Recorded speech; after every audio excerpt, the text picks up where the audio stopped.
Disaster അല്ല, it's a man made disaster. 37% പ്രദേശങ്ങൾ വളരെ സെൻസിറ്റീവായിട്ടുള്ള മേഖലകളാണ് എന്ന് പറഞ്ഞപ്പോൾ അദ്ദേഹം പറഞ്ഞിരുന്ന കാര്യങ്ങൾ നമ്മൾ കൈക്കൊണ്ടിരുന്നുവെങ്കിൽ ഒരു മരണമെങ്കിലും ഉണ്ടാകുമോ? ഇത് ഒരു നാൾ പൊട്ടും. അതുവരെ പൊട്ടിയാൽ ഉണ്ടാകുന്ന ദുരന്തം 1000 കവളപ്പാറ അല്ലെങ്കിൽ 1000 ചൂരൽമല എന്ന് പറഞ്ഞാൽ പോലും ആ ഇക്വേഷൻ തെറ്റും. കാരണം അത്ര ദുരന്തമാണത്. ഇതിൻ്റെ ദുരന്തം കാണാൻ നിങ്ങൾക്കോ എനിക്കോ അധികകാലം കാത്തിരിക്കേണ്ട, 2-3 വർഷം മതിയാകുമെന്ന് പറഞ്ഞിരുന്നു. അതേപോലെ മുല്ലപ്പെരിയാർ സുർക്കി കൊണ്ട് നിർമ്മിച്ച ഒരു ഡാമാണ്. ആ ഡാം അപകടാവസ്ഥയിലാണ്. 35 കോടിയുടെ മരുന്ന് കൊണ്ടുവന്നാൽ ഒരു കുഞ്ഞിന്റെ ജീവൻ രക്ഷിക്കാൻ പറ്റുമെങ്കിൽ അത് ചെയ്ത് കാണിച്ചിട്ടുള്ളവരാണ് മലയാളി. തീർച്ചയായും അറബി നാട്ടിൽ അറബി തടങ്കലാക്കിയ മലയാളിക്ക് വേണ്ടി 35 കോടി ദിവസങ്ങൾ കൊണ്ട് പിരിച്ചവരുടെ നാടാണ്. അതെ അതെ. അവിടെയാണ് ഈ മാധവ് ഗാഡ്ഗിൽ റിപ്പോർട്ട് നടപ്പിലാക്കണമെന്ന് പറഞ്ഞ ഒരു MBA അധിക്ഷേപിച്ച് ശവമഞ്ചൽ ഘോഷയാത്ര നടത്തിയ നാടാണ്. 2019 ഇപ്പോൾ വയനാടിൽ ദുരന്തം നടന്ന ആ സ്ഥലത്തിനടുത്ത് കവളപ്പാറ, പുത്തുമല, ആ പ്രദേശത്ത് അതിശക്തമായ ഉരുൾപൊട്ടലുണ്ടായി. അതിലെനിക്ക് ഓർമ്മ ശരിയാണെങ്കിൽ 37 പേർ കവളപ്പാറ ദുരന്തത്തിലും 15 പേർ പിന്നെ പുത്തുമല ദുരന്തത്തിലും മരണപ്പെട്ടു. അതിൽ കുറച്ച് ഡെഡ് ബോഡി കണ്ടെടുക്കാൻ കഴിഞ്ഞിട്ടില്ല. അതിൻ്റെ തൊട്ടടുത്തുള്ള പ്രദേശമാണ് ഇപ്പോൾ ഈ ദുരന്ത ഭൂമിയായിട്ട് മാറിയ ചൂരൽമല, മുണ്ടക്കൈ പ്രദേശങ്ങൾ. അപ്പോൾ ചോദ്യം വളരെ സിമ്പിളാണ്. ഈ ദുരന്തങ്ങൾ മുന്നിൽ കണ്ടുകൊണ്ട് ഏറ്റവും അധികം പരിസ്ഥിതി ലോല മേഖലയായ ഈ ഭാഗത്ത് നമ്മൾ എന്തൊക്കെ പ്രതിരോധ നടപടികൾ സ്വീകരിച്ചു എന്ന് ചോദിച്ചാൽ നമുക്ക് അക്കമിട്ട് നിരത്താൻ ഒരെണ്ണമെങ്കിലും ഉണ്ടാവും. ഒന്നും പറയാനുണ്ടാകില്ല. പക്ഷേ ഒരു ചോദ്യം അവിടെ അവശേഷിക്കും. ഉരുൾപൊട്ടൽ ഉണ്ടാകുമെന്ന് കരുതി, നാളെ ഒരു അപകടം ഉണ്ടാകാമെന്ന് കരുതി എന്താണ് അവിടെ ചെയ്യാൻ കഴിയുന്നത്? തീർച്ചയായിട്ടും അത് വളരെ പ്രസക്തമായൊരു ചോദ്യമാണ്. ചോദ്യത്തിനൊരു കാരണം പറയാം.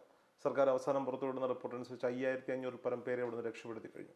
ഇനിയും കണ്ടുകിട്ടാനുള്ളവരുടെ എണ്ണം എത്രയെന്ന് അറിയില്ല. തീർച്ചയായും വലിയൊരു ജനവാസ മേഖലയാണ് പുഴയുടെ അങ്ങേക്കരയിലും ഇങ്ങേക്കരയിലും. ഞാൻ ഈ ഒരു സംഭവവുമായി ബന്ധപ്പെട്ട് മാത്രം സംസാരിക്കുകയാണെങ്കിൽ ഇത്രയും പേരെ ഒരു അപകടം ഉണ്ടാകുമെന്ന് പറഞ്ഞ് മാറ്റി താമസിപ്പിക്കണമെന്ന് പറഞ്ഞാൽ അതിനവിടെ ജനം തയ്യാറാകില്ല. തീർച്ചയായും അവിടെയാണ് എൻ്റെ ആ ചോദ്യം പ്രസക്തമാകുന്നത്. അവിടെയാണ് നമ്മൾ ഏറ്റവും കൂടുതൽ ഈ ലോകത്ത് ഈ ദുരന്ത നിവാരണം വരുമ്പോൾ സ്വീകരിക്കേണ്ട നടപടികളും അത് ജനങ്ങളിൽ കൊണ്ടെത്തിക്കേണ്ടതും ജനങ്ങളുടെ ബോധവൽക്കരണവുമൊക്കെ അവിടെ വളരെ പ്രാധാന്യം അർഹിക്കുന്നത്. ഈ പറഞ്ഞ ചോദ്യത്തിന് വളരെ സിമ്പിളായിട്ടൊരു മറുപടിയുണ്ട്. ഈ പറഞ്ഞ സ്ഥലത്ത് ഒരു വില്ലേജ് അടിസ്ഥാനത്തിൽ അല്ലെങ്കിൽ ഒരു പഞ്ചായത്ത് അടിസ്ഥാനത്തിൽ 50 വോളണ്ടിയർമാരെ നമ്മൾ കണ്ടെത്തി ഇതുപോലെയുള്ള സിറ്റുവേഷൻ വരുമ്പോൾ എന്താണ് ചെയ്യേണ്ടത് എന്ന ട്രെയിനിങ്ങും കൊടുത്ത് ഒരു നല്ലൊരു വോളണ്ടിയർ സംഘത്തിനെ നമ്മൾ നിലനിർത്തിയിരുന്നുവെങ്കിൽ 3 ദിവസം കണ്ടിന്യൂസ് ആയിട്ട് റെഡ് അലേർട്ടായിരുന്ന ആ മേഖലയിൽ എന്തും സംഭവിക്കാം. ഉരുൾപൊട്ടൽ 100% ഉണ്ടാവാൻ ചാൻസ് ഉള്ളൊരു സ്ഥലം. അവിടെയുള്ള ജനങ്ങളെ മാറ്റിപ്പാർപ്പിക്കാൻ, അപ്പോൾ അവിടെ ദുരന്തമുണ്ടാകുന്ന സ്ഥലത്തു നിന്ന് ആൾക്കാരെ മാറ്റിപ്പാർപ്പിക്കാൻ നമ്മൾ സംവിധാനം ഒരുക്കിയിരുന്നുവെങ്കിൽ, അതാണ് വളരെ ഇമ്പോർട്ടൻ്റ്. 2018 തൊട്ട് ഇതുവരെ നമുക്ക് 19 തൊട്ട് ഇതുവരെ 5 വർഷം കഴിഞ്ഞു. ഈ 5 വർഷത്തിനുള്ളിൽ അതിനുള്ള സംവിധാനം ഒരുക്കാൻ നമുക്ക് കഴിയുമായിരുന്നു. അതിനുള്ള ഫണ്ട് ദേശീയ ദുരന്ത നിവാരണ അതോറിറ്റിയിൽ നിന്ന് നമുക്ക് ലഭിക്കുന്നതാണ്. അതിനൊന്നും ഒരു തടസ്സമില്ല. അത് മുന്നിൽ കണ്ടുകൊണ്ട് ആ ദൂരക്കാഴ്ച നമുക്ക് നമ്മുടെ ഭരണകൂടങ്ങൾക്കുണ്ടായി അവർ ഇത് സ്വീകരിച്ചിരുന്നുവെങ്കിൽ ഇന്നവിടെ ഒരു മരണം പോലും ഇല്ലാതെ നമുക്ക് സംരക്ഷിക്കാമായിരുന്നു ആൾക്കാരെ. അങ്ങനെയുള്ളത് ഭരിക്കുന്ന സർക്കാരുകളുടെ പിടിപ്പുകേടല്ലേ? ഭരിക്കുന്ന സർക്കാരുകളുടെ നമ്മൾ അത് അങ്ങനെ പറയുന്നതിന് പകരം ആരാണോ ഭരിക്കുന്നത് ആ ഭരണയന്ത്രത്തിൻ്റെ കഴിവില്ലായ്മ എന്നേ നമുക്ക് പറയാൻ സാധിക്കുകയുള്ളൂ. പ്രത്യേകിച്ച് ഒരാളെ നമ്മൾ പറയണ്ട. ഭരണം ആരാണോ ഭരിക്കുന്നത് അതാത് ഗവൺമെൻറ്റുകളുടെ ഭാഗത്തു നിന്നുണ്ടായ വീഴ്ച എന്നേ ഇതിനെ നമുക്ക് കാണാൻ സാധിക്കുകയുള്ളൂ. ഇപ്പോൾ നമ്മൾ അങ്ങനെ ചെയ്തിരുന്നുവെങ്കിൽ, അത് മാത്രമല്ല ഇതേപോലെ ലാൻഡ് സ്ലൈഡ് ഉണ്ടാകുന്ന അല്ലെങ്കിൽ ഉരുൾപൊട്ടൽ ഉണ്ടാകുന്ന മേഖലയിൽ സ്വീകരിക്കേണ്ട മാർഗങ്ങളെക്കുറിച്ച് കൃത്യമായ നിർദ്ദേശം ദേശീയ ദുരന്ത നിവാരണ അതോറിറ്റി ഓരോ സംസ്ഥാനത്തിനും നൽകിയിട്ടുണ്ട്. ഇപ്പോൾ പശ്ചിമഘട്ടത്തെ സംബന്ധിച്ചിടത്തോളം പശ്ചിമഘട്ടം എന്തുകൊണ്ട് പഠന വിധേയമാക്കി എന്ന് ചോദിച്ചാൽ പശ്ചിമഘട്ടത്തിൻ്റെ പ്രത്യേകത കൊണ്ടാണ് ശ്രീ മാധവ് ഗാഡ്ഗിൽ, പ്രൊഫസർ മാധവ് ഗാഡ്ഗിൽ എന്നൊരാളിനെ വിളിച്ച് ഇതിനെ പഠന വിധേയമാക്കാൻ ആവശ്യപ്പെട്ടത്. ആ പഠന വിധേയമാക്കാൻ ആവശ്യപ്പെട്ടപ്പോൾ അദ്ദേഹം പറഞ്ഞ കാര്യങ്ങൾ നമ്മൾ കൈക്കൊണ്ടിരുന്നുവെങ്കിൽ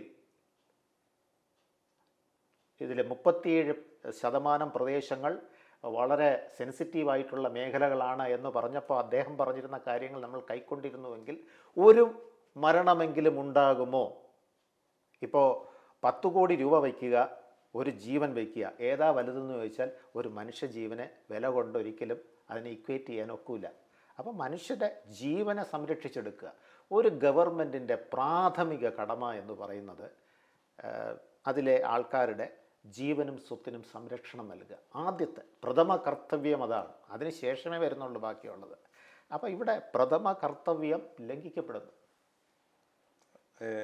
ഞാൻ അങ്ങ് 10 കോടിയുടെയും ഒരു ജീവൻ്റെയും കണക്ക് ചോദിച്ചപ്പോഴാണ് 35 കോടിയുടെ മരുന്ന് കൊണ്ടുവന്നാൽ ഒരു കുഞ്ഞിൻ്റെ ജീവൻ രക്ഷിക്കാൻ പറ്റുമെങ്കിൽ അത് ചെയ്ത് കാണിച്ചിട്ടുള്ളവരാണ് മലയാളി. തീർച്ചയായും അറബി നാട്ടിൽ അറബി തടങ്കലാക്കിയ മലയാളിക്ക് വേണ്ടി 35 കോടി ദിവസങ്ങൾ കൊണ്ട് പിരിച്ചവരുടെ നാടാണ് കേരളം. അതെ, അവിടെയാണ് ഈ മാധവ് ഗാഡ്ഗിൽ റിപ്പോർട്ട് നടപ്പിലാക്കണമെന്ന് പറഞ്ഞ ഒരു MBA മാതൃകാപരം അധിക്ഷേപിച്ച് ശവമഞ്ചൽ ഘോഷയാത്ര നടത്തിയ നാടാണിത്. നമ്മൾ ഈ ക്യാമറ ഓൺ ആക്കുന്നതിന് മുമ്പ് അങ്ങനോട് പറഞ്ഞു അദ്ദേഹത്തിന്റെ ശവക്കല്ലറയിൽ പോയി തൊഴണം. PT തോമസ് എന്ന് പറയുന്ന മഹാവ്യക്തിത്വത്തിനെ നമ്മൾ ഇപ്പൊ പോയി തൊഴുത് ചെയ്ത പാപത്തിന് നമ്മൾ എന്താ പറയുന്നത്, ക്ഷമ ചോദിക്കണം.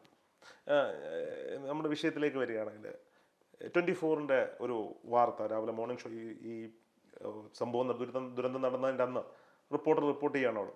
അദ്ദേഹം പറഞ്ഞ വാക്കുകളാണ്. SKN ഇന്നലെ ഞാനിവിടെ വന്നിരുന്നു, ഞാനിവിടെ നിന്ന് വാർത്ത റിപ്പോർട്ട് ചെയ്തിരുന്നു. അന്ന് ഞാൻ കണ്ട മുഖങ്ങളൊന്നും കാഴ്ചകളൊന്നും എൻ്റെ മുന്നിലില്ല. എൻ്റെ മുന്നിലൂടെ ഇപ്പോൾ 13ാമത്തെ ശവശരീരമാണ് മുന്നോട്ട് പോകുന്നത്. ഇന്നലെ അവരവരുടെ പ്രശ്നങ്ങളും ദുരിതങ്ങളും ഒക്കെ പറഞ്ഞിരുന്നു. അവരത് പ്രതീക്ഷിച്ചിരുന്നു. ഇന്നത് സംഭവിച്ചിരിക്കുന്നു. ഇപ്പോഴും നമ്മൾ പ്രതീക്ഷയോടെ കാത്തിരിക്കുകയാണ്. നമുക്ക് മുകളിൽ കേരളത്തിൻ്റെ ജനങ്ങളുടെ മുകളിൽ ഭീതിയായി ഏതാണ്ട് 9 ജില്ലകൾക്ക് മുകളിലേക്ക് ഒഴുകി വരാൻ തയ്യാറായി മുല്ലപ്പെരിയാർ എന്ന് പറയുന്ന ഒരു വലിയ ജലബോംബുണ്ട് എന്ന് എൻ്റെ ചെറുപ്പകാലം മുതൽ ഞാൻ കേൾക്കുകയാണ്. എനിക്കിന്ന് 35 വയസ്സുണ്ട്. ഞാൻ മുല്ലപ്പെരിയാറുമായി ബന്ധപ്പെട്ട ഒരു വീഡിയോ ഇട്ടപ്പോൾ അതിനടിയിൽ വന്നൊരു പ്രസക്തമായ കമൻറ്റാണ്. എൻ്റെ കുട്ടി 6ാം ക്ലാസ്സിൽ പഠിക്കുമ്പോൾ സേവ് മുല്ലപ്പെരിയാർ എന്നൊരു പ്ലക്കാർഡ് ഞാൻ എഴുതി കൊടുത്തിരുന്നു. അവന് MBBS-ന് 2ാം വർഷം പഠിക്കുകയാണ്. മുല്ലപ്പെരിയാറിനൊന്നും സംഭവിച്ചിട്ടുമില്ല, എന്നാൽ മുല്ലപ്പെരിയാർ സംരക്ഷിക്കാൻ വേണ്ടി ഒന്നും ചെയ്തിട്ടുമില്ല എന്നുള്ളത് കാലാകാലങ്ങളായി പറയുന്നു. ഓരോ ദുരന്തം വരുമ്പോഴും ചർച്ച ചെയ്യും. മലയാളി ദുരന്തമുഖങ്ങളിലേക്ക് ഓടിയെത്തുന്നത് വലിയ ബാക്ക്ഗ്രൗണ്ട് സ്കോറൊക്കെ ഇട്ട് നമ്മൾ ആഘോഷിക്കും. രാഷ്ട്രീയം പറഞ്ഞ് എല്ലാവരും ആഹ്വാനം ചെയ്യും. പക്ഷേ രാഷ്ട്രീയക്കാരെല്ലാവരും കൂടി ചേർന്ന് മനുഷ്യജീവൻ വെച്ച് കച്ചവടം ചെയ്യുകയാണെന്ന് ഞാൻ അതിനെ പറയും.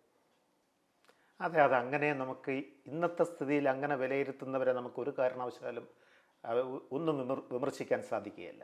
ഇപ്പോൾ മുല്ലപ്പെരിയാർ വിഷയം പറഞ്ഞു മാധവ് ഗാഡ്ഗിൽ, അദ്ദേഹത്തിൻ്റെ ഒരു വാക്ക് ഇപ്പോൾ നവമാധ്യമങ്ങളിലൂടെ പ്രചരിക്കുന്നുണ്ട്. ഇതിൻ്റെ ദുരന്തം കാണാൻ നിങ്ങൾക്കോ എനിക്കോ അധികകാലം കാത്തിരിക്കേണ്ട, 2-3 വർഷം മതിയാകുമെന്ന് പറഞ്ഞിരുന്നു. അതേപോലെ മുല്ലപ്പെരിയാർ സുർക്കി കൊണ്ട് നിർമ്മിച്ച ഒരു ഡാമാണ്. ആ ഡാം അപകടാവസ്ഥയിലാണ്. ലോകത്ത് ഏറ്റവും അപകടാവസ്ഥയിലുള്ള ഡാമുകളുടെ ഒരു ലിസ്റ്റ് തയ്യാറാക്കിയപ്പോൾ, ഒരു വേൾഡ് ഏജൻസി ലിസ്റ്റ് തയ്യാറാക്കിയപ്പോൾ അതിൽ ആദ്യം വന്ന ഡാമാണ് മുല്ലപ്പെരിയാർ. ആ വേൾഡ് അതോറിറ്റിക്ക് അതിൻ്റെ അറിവില്ലായ്മ കൊണ്ടാണോ? ഓരോ ഡാമിനും അതിന് ഇത്ര കാലം ഇത് നിലനിൽക്കുമെന്ന് അത് കൺസ്ട്രക്റ്റ് ചെയ്യുന്ന പീരീഡ് തന്നെ പറയും. ഇതിൻ്റെ ആയുസ് ഇത്ര കാലമാണ്. ആ ആയുസ് കഴിഞ്ഞാൽ എന്താ ചെയ്യേണ്ടത്? പുതിയ ഡാം കൺസ്ട്രക്റ്റ് ചെയ്യണം. അതാണ് സിവിൽ എഞ്ചിനീയറിംഗ് അനുവർത്തിച്ചു വരുന്ന നയം. പക്ഷേ ഇവിടെ തികച്ചും രാഷ്ട്രീയപരമായ കാര്യങ്ങൾ എന്ന് തന്നെ ഞാൻ പറയുള്ളൂ. ദീർഘവീക്ഷണമില്ലായ്മ എന്ന് തന്നെ പറയുള്ളൂ. അത് ഇങ്ങനെ കൊണ്ടുപോവാണ്, പ്രൊലോങ്ങേറ്റ് ചെയ്ത് കൊണ്ടുപോവാണ്. എത്ര കാലം നിങ്ങൾക്ക് കൊണ്ടുപോകാൻ കഴിയും? ഇത് ഒരു നാൾ പൊട്ടും. അതുവരെ പൊട്ടിയാൽ ഉണ്ടാകുന്ന ദുരന്തം 1000 കവളപ്പാറ അല്ലെങ്കിൽ 1000 ചൂരൽമല എന്ന് പറഞ്ഞാൽ പോലും ആ ഇക്വേഷൻ തെറ്റും. കാരണം അത്ര ദുരന്തമാണത്. അവിടേക്ക് രക്ഷാപ്രവർത്തനത്തിന് ഓടിയെത്താൻ ഒരാളുണ്ടാകില്ല സാറേ. അത് മാത്രമല്ല, ഈ പറയുന്ന ഇടുക്കി എന്ന് പറയുന്ന സ്ഥലത്ത് എത്ര ഡാമുകളുണ്ടെന്നറിയാമോ? ആ ഡാമുകളെല്ലാം കുറേയേറെ കണക്റ്റഡാണ്. ഒരെണ്ണം പൊട്ടിയാൽ മാലപ്പടക്കം പൊട്ടുന്ന പോലെ പറപറ പൊട്ടും. നമ്മുടെ കേരളത്തിനെ രണ്ടായിട്ട് വകന്ന് മാറ്റാനുള്ള എറണാകുളം ജില്ലയും ഒരിക്കൽ ഒരു ആർട്ടിക്കിളിൽ വന്നാണ് കോട്ടയം ജില്ലയിൽ ഉണ്ടാവില്ല എന്നാണ്. ശരിയാണ്. അതിൻ്റെ എത്രമാത്രം ആൾട്ടിറ്റ്യൂഡിലാണ്, എത്ര ഹൈറ്റിലാണ് ഈ ഡാം സ്ഥിതി ചെയ്യുന്നത്. അപ്പോൾ ഒരു m³ വെള്ളം എന്ന് പറയുന്നത് 1 ടണ്ണാണ്. ഒരു m³ വെള്ളത്തിൻ്റെ, ഒരു ക്യൂബിക് മീറ്റർ വെള്ളത്തിൻ്റെ ഭാരം.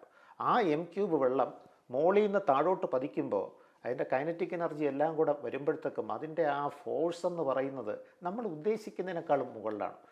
വളരെ ഭീകരമായ പാറക്കൂട്ടങ്ങളെ കടപുഴകി എടുത്തു വരുന്ന ശക്തി ഈ വെള്ളത്തിനുണ്ട്. ഒന്ന് ആലോചിച്ച് നോക്കൂ, ഒരു ഡാമിൽ എത്ര ലക്ഷം m³ വെള്ളം കാണും. ആ വെള്ളം അവിടെ നിന്ന് താഴോട്ട് അതിശക്തമായ വേഗതയിൽ ഒഴുകി വന്നാൽ ഈ പറയുന്ന ഇന്ന് നമ്മൾ അസസ് ചെയ്യുന്നത് ഒരു ജില്ല തന്നെ കാണില്ല എന്ന് പറഞ്ഞാൽ ഒരു ജില്ല ഉണ്ടാകില്ല. അതാണ് അതിൻ്റെ ആ ദുരന്തത്തിൻ്റെ ഏറ്റവും വലിയ വ്യാപ്തി. ഇന്ന് ഈ പറയുന്ന പിന്നീട് ഈ പറയുന്ന മേഖലയിൽ, അതായത് ചൂരൽമല മേഖലയിൽ കനത്ത മഴ പെയ്ത് ആ മഴവെള്ളം പിന്നീട് ഈ ചരിവുള്ള തലങ്ങൾക്കകത്തിറങ്ങി ആ ചരിവുള്ള തലങ്ങൾക്ക് ബലം കുറഞ്ഞപ്പോൾ പല കാരണങ്ങൾ കൊണ്ട്, അതായത് പണ്ടത്തെ യഥാർത്ഥ പിന്നീട് പരിസ്ഥിതി എന്ന് പറയുന്നത് കോടിക്കണക്കിന് വർഷങ്ങൾ കൊണ്ട് ഈ മലനിരകളുണ്ടായി. ആ മലനിരകളിൽ ആഴത്തിൽ വേരിറങ്ങുന്ന സസ്യങ്ങളുണ്ടായിരുന്നു, ചെടികളുണ്ടായിരുന്നു. അതിനെയെല്ലാം നമ്മൾ ഈ കൃഷി ചെയ്യാൻ വേണ്ടി വെട്ടി നിരത്തിയിട്ട് നമ്മൾ സാധാരണ കൃഷി ചെയ്തു. സാധാരണ കൃഷി ചെയ്യുമ്പോൾ ഇതിൻ്റെയൊക്കെ വേരുകൾ ഹോമോജീനിയസ് ആണെന്ന് വെച്ചാൽ അത് ആഴത്തിൽ പോകില്ല. ഒരു 2, 3 അല്ലെങ്കിൽ 5, 6 അടി താഴ്ചയിൽ മാത്രമേ പോവുകയുള്ളൂ. ആ താഴ്ചയിൽ മാത്രമുള്ള യൂണിഫോമായിട്ടൊരു ഒരു സസ്യങ്ങൾ നിൽക്കുമ്പോൾ ആ തട്ടിനൊരു ചരിവ് ഉണ്ടാകുമ്പോൾ മഴ പെയ്യുമ്പോൾ ആ ചരിവ് ഒന്നാകെ ചഴഞ്ഞ് താഴോട്ട് വരാനുള്ള ടെൻഡൻസി കൂടും. അതുകൊണ്ട് നിങ്ങളെപ്പോഴും ഹീട്രോജീനിയസ് ആയിട്ട് സസ്യങ്ങളെ വെക്കാവോ, നാച്ചുറലായിട്ടുള്ള സസ്യങ്ങളെ ഉപദ്രവിക്കരുത്. ഉദാഹരണത്തിന് പറയുന്നത്, ഇപ്പോൾ യൂക്കാലിപ്സ് മരത്തിൻ്റെ പ്രത്യേകത എന്താണ്? ആ മരത്തിന് എത്ര പൊക്കമുണ്ടോ അതിൻ്റെ 1.5 ഇരട്ടി ആഴത്തിൽ അതിൻ്റെ തായ്വേര് പോകും. അപ്പോൾ അത് മണ്ണിനെ പിടിച്ച് സ്ട്രോങ് ആയിട്ട് നിർത്തുന്നതാണ്. അങ്ങനെയുള്ള മരങ്ങൾ വച്ച് പിടിപ്പിക്കണം. അവിടെ ബാക്കിയുള്ള കൃഷികൾ അനുവദിക്കരുത്. അതിന് പരിഹാരം എന്ന് പറഞ്ഞാൽ അതിൻ്റെ തായ്വേര് വളരെ താഴ്ചയിലോട്ട് പോകും. അതുപോലെയുള്ള മരങ്ങൾ, തായ്വേര് സാധാരണ ഒരു മരത്തിന് എത്ര പൊക്കമുണ്ടോ അതിൻ്റെ 1.5 ഇരട്ടി 2 ഇരട്ടി വരെ തായ്വേര് താഴോട്ട് പോകുന്ന മരങ്ങളാണ്. അപ്പോൾ അങ്ങനെ പോകുമ്പോൾ ഈ സോയിലിനെ സ്റ്റെബിലൈസ് ചെയ്ത് നിർത്താൻ അതിന് കഴിയും. അതല്ലാതെ അതിൽ നിൽക്കുന്ന വർഷങ്ങളായിട്ട് നിൽക്കുന്ന മലഞ്ചെരിവുകളിൽ നിൽക്കുന്ന മരങ്ങളുടെ വേരുകൾ, തായ്വേരുകൾ വളരെയധികം താഴോട്ട് പോയിട്ടുണ്ട്. അത് ആ മണ്ണിനെയൊക്കെ പിടിച്ചവിടെ നിർത്തിയിരിക്കുകയാണ്. പ്രകൃതി തന്നെ കൊടുത്ത ഒരു അനുഗ്രഹമാണ്. അതിനെ വെട്ടി നിങ്ങൾ പകരം കൃഷി ചെയ്യുമ്പോൾ, ഇപ്പോൾ സോഷ്യൽ ഫോറസ്ട്രി ചെയ്യുമ്പോൾ, സോഷ്യൽ ഫോറസ്ട്രി എന്താണ്? തേക്ക് മരം വെച്ച് പിടിപ്പിക്കുക. അത് ഒരു സെയിം ഹോമോജീനിയസ് സ്പീഷീസാണ്, ഹോമോജീനിയസ് ആണ്. അതിനെ വെച്ച് പിടിപ്പിക്കുമ്പോൾ അതിൻ്റെ വേരുകൾ അത്രയും താഴത്തോട്ട് പോകണമെന്നില്ല. അപ്പോൾ ആ ചെറിയ കാറ്റത്ത് പോലും കടപുഴകാവുന്ന. അപ്പോൾ അങ്ങനെ വരുമ്പോൾ ആ ഏരിയയിലുള്ള അത്രയും സോയിൽ മാസ് എന്ന് പറയുന്നത് ഏത് സമയം വേണ്ടോ ലാൻഡ് സ്ലൈഡിന് തയ്യാറായി തിന്നിയിറങ്ങും. അതിന് മഴ പെയ്യുമ്പോൾ ഇത് ആക്സലറേറ്റ് ചെയ്യും. ഇപ്പോൾ അതിലൊരു രസകരമായ ഒരു സംഭവം പറഞ്ഞുതരാം. ഇതൊരു ജിയോളജിക്കൽ ഫിലോമിനയാണ്. ഞാനൊരു ജോഗ്രഫിയും കൂടെ പഠിച്ചതുകൊണ്ട് പറയുകയാണ്, ജോഗ്രഫിയുടെ ഭാഗമായിട്ട്. അപ്പോൾ മഴ പെയ്യുമ്പോൾ ഈ മലയ്ക്കകത്തെല്ലാം വെള്ളം ഇറങ്ങും. അത് സോയിൽ പൈപ്പിംഗ് ഉണ്ടാവും. സോയിൽ പൈപ്പിംഗ് ഉണ്ടാകാതിരിക്കുകയാണെങ്കിൽ മലയ്ക്കകത്ത് വെള്ളം ഇറങ്ങി പാറയുടെ വിടവിലെല്ലാം വെള്ളം കെട്ടി നിന്ന് അതിൽ നിന്നാണ് ചെറിയ ഉറവകളുണ്ടായി നദി ഉണ്ടാകുന്നത്. അതെ, 1 വർഷം വരെ ഈ നദി കണ്ടിന്യൂസ് ആയിട്ട് ഒഴുകാനുള്ള വെള്ളം അതിനകത്ത് സ്റ്റോർഡാണ്. ഇത് അവിടെ ഏതെങ്കിലും കാരണവശാൽ അവിടുത്തെ സോയിലിൻ്റെ ഇതൊക്കെ ബൈൻഡ് ചെയ്ത് നിർത്താനുള്ള ശക്തി കുറയുകയാണെങ്കിൽ ഇത് ബേസ്റ്റ് ചെയ്യും. വെള്ളം അതിനകത്ത് ഇറങ്ങുമ്പോൾ ശക്തിയായിട്ട് വെള്ളം പുറത്തോട്ട് പ്രവഹിക്കും. ഇതാണ് ഉരുൾപൊട്ടലായിട്ട് വരുന്നത്. അപ്പോൾ നാച്ചുറലായിട്ട് നിൽക്കുന്ന ആ ഇതിൽ നമ്മുടെ ഹ്യൂമൻ ഇൻ്റർവെൻഷൻ, അതായത് മനുഷ്യരുടെ മാൻമെയ്ഡ് ഡിസാസ്റ്റർ എന്ന് പറയാം ഇതിനെ. നാച്ചുറൽ ഡിസാസ്റ്റർ അല്ല, ഇറ്റ്സ് എ മാൻമെയ്ഡ് ഡിസാസ്റ്റർ. നമ്മുടെ ഭാഗത്തൊക്കെ കവളപ്പാറയിലുണ്ടായതും ഇപ്പോൾ ചൂരൽമലയിലുണ്ടായതും നാച്ചുറൽ ഡിസാസ്റ്റർ എന്ന് നമുക്ക് പറയാം. ഇപ്പോൾ മഴയുണ്ടായി, പക്ഷേ ഈ ഡിസാസ്റ്റർ ഉണ്ടായത് മാൻമെയ്ഡ്. മരം വെട്ടിയത് കൊണ്ടും പാറ പൊട്ടിച്ചു. ഇതിൻ്റെ ഒരു 2019 വന്ന ഒരു പത്രത്തിൽ വന്ന റിപ്പോർട്ട് 167 167 പിന്നീട് അനധികൃത ക്വാറികൾ വയനാടിലുണ്ട്. അധികൃത ക്വാറികൾ വേറെയാണ്, ലൈസൻസ്ഡ് ക്വാറി. അപ്പോൾ ഇത്രയും കോറികൾ പൊട്ടിച്ച് കിടത്തുന്ന കല്ലിനെക്കുറിച്ചും അതിലൊരു അസസ്മെന്റ് പറയണം. അത് ഞാൻ പറയുന്നില്ല. ഇപ്പൊ നാഷണൽ ഹൈവേയുടെ നിർമ്മാണത്തിന്റെയും അതെ, പിഴിഞ്ഞം പോർട്ടിന്റെയും പേരിൽ ഒരുപാട് കോറികൾക്ക് അനുവാദം കൊടുത്തു. ഈ ഓരോ പ്രാവശ്യവും നമ്മൾ ചെയ്യുമ്പോൾ ഈ പ്രകൃതി പരിസ്ഥിതിക അതിലോല മേഖലകളിൽ നമ്മൾ ഗുരുതരമായ പ്രത്യാഘാതം ഉണ്ടാക്കുകയാണ്. അവിടെ ഒരു ചെറിയ ഒരു ട്രെമർ തന്നെ, അതായത് ഇപ്പം മുല്ലപ്പെരിയാർ ഇരിക്കുന്ന സ്ഥലം പിന്നീട് നമ്മൾ ഭൂകമ്പം മാപിനി വെച്ച് നോക്കിയപ്പോൾ അവിടെ 4-5 പ്രാവശ്യം ലൈറ്റ് ട്രെമർ പിന്നീട് റിപ്പോർട്ട് ചെയ്തിട്ടുണ്ട്.